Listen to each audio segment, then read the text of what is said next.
স্বামীকে কিভাবে সন্তুষ্ট করতে হয় এই বিষয়ে আলোচনা করেছেন ষষ্ঠ শ্রেণীর ডিজিটাল প্রযুক্তি ক্লাসে। এমন অভিযোগ উঠেছে বরিশাল নগরীর হালিমা খাতুন বালিকা মাধ্যমিক বিদ্যালয়ের শিক্ষক মাইদুল ইসলামের বিরুদ্ধে। আমার সন্তান যদি গার্লস স্কুলে সেফ না থাকে তাহলে সে কোথায় সেফ থাকবে? আমরা তো গার্লসে দিছি সেফ থাকার জন্য, এইসব সমস্যা প্রতিকূলতার ভিতরে যাতে না পড়ে এই জন্য দিছি। আমি চাই এটার সঠিক বিচার হোক।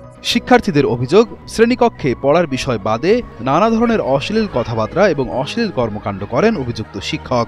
এমনকি ছাত্রীদের শরীর স্পর্শ করার অভিযোগ উঠেছে মাইদুল ইসলাম নামের ওই শিক্ষকের বিরুদ্ধে। তার গায়ের উপরে হাত দিয়েছে মাস্টার, এই যে অন্যান্য মেয়েরা নালিশ করেছে, তারা বড় হয়েছে, এখন তো ছোট না।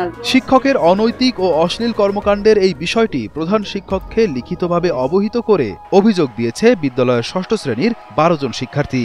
তবে অভিযুক্ত শিক্ষক মাইদুল ইসলামের সাথে অভিযোগের বিষয়ে মুঠোফোনে কথা বললে তিনি বিষয়টি অস্বীকার করেন।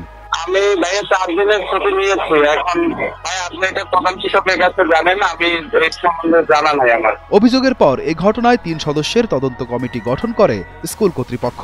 শিক্ষক মাইদুল ইসলামের এমন আচরণের সত্যতা পেয়েছেন বলে জানিয়েছেন 3 সদস্যের তদন্ত কমিটি।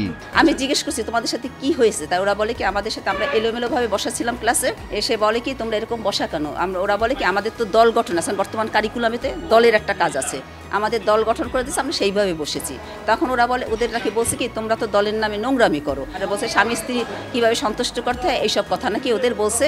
ওরা না কষ্ট পাইছে, মানে ওদের কাছে জিনিসটা খারাপ লাগছে। ছাড়ে ওদের গায়ে হাত দেয়, তারপরে ওরকম যে বাবা মা বা স্বামী স্ত্রী সম্পর্ক নিয়ে কথা বলছে, এসব যেগুলা প্রত্যাশিত না।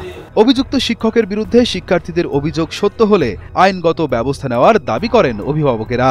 এছাড়া নিজের সন্তানের নিরাপত্তা নিয়েও শঙ্কিত সচেতন অভিভাবক মহল। না, আমাদের তো এখন নিরাপত্তাই নেই। আমাদের বাচ্চারা যেহেতু স্কুলে একটা টিচারের বিরুদ্ধে যদি এরকম কমপ্লেন আসে, তাই এটা তো আমাদের কোনো নিরাপত্তা নেই। তাহলে আমরা কোথায় দেবো বাচ্চা?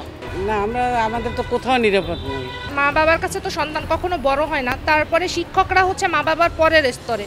তো শিক্ষকরাই যদি এ ধরনের কাজগুলো করে থাকে, এটা সত্যি মানে সমালোচনা করাটাও একটা লজ্জারই বিষয়, কারণ তারা হচ্ছে জাতি তৈরির কারিগর। তো জাতি তৈরির কারিগরের কাছেই যদি জাতির বাচ্চাগুলো সেভ না থাকে, তো ভবিষ্যৎ আসলে অন্ধকারের দিকে যাচ্ছে।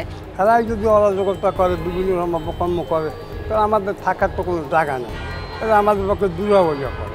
স্কুলের প্রধান শিক্ষক এস.এম. ফখরুজ্জামান জানান, 9 মে স্কুলের পরিচালনা কমিটির সভা ডেকে অভিযুক্ত শিক্ষককে পুরোপুরি স্থায়ীভাবে বরখাস্ত করা হয়েছে। অভিযোগ পাওয়ার পর আমরা শ্রেণী শিক্ষক এবং আমাদের সহকারী প্রধান শিক্ষক এবং আমাদের কার্যকরী পরিষদের একজন সদস্য, এই 3 জনের সমন্বয়ে আমরা একটা তদন্ত কমিটি করে তাদের কাছ থেকে একটা রিপোর্ট নিই এবং তারা সেই মেয়েদের সাথে কথা বলে এইটা সত্যতা পেয়েছে। সত্যতা পাওয়ার পর আমরা ওই দিনই গত বৃহস্পতিবার কার্যকরী পরিষদের একটা সভা ডাকি। এই সভায় তাকে বরখাস্ত করে দেওয়া হয়। বিদ্যালয়ের ব্যবস্থাপনা কমিটির সভাপতি মোস্তাফিজুর রহমান ফয়সাল জানান, দায়ী শিক্ষকের বিরুদ্ধে আইনগত ব্যবস্থা নেওয়া হবে। আমরা তার বিরুদ্ধে থানায় এই ব্যাপারে জিডি করব।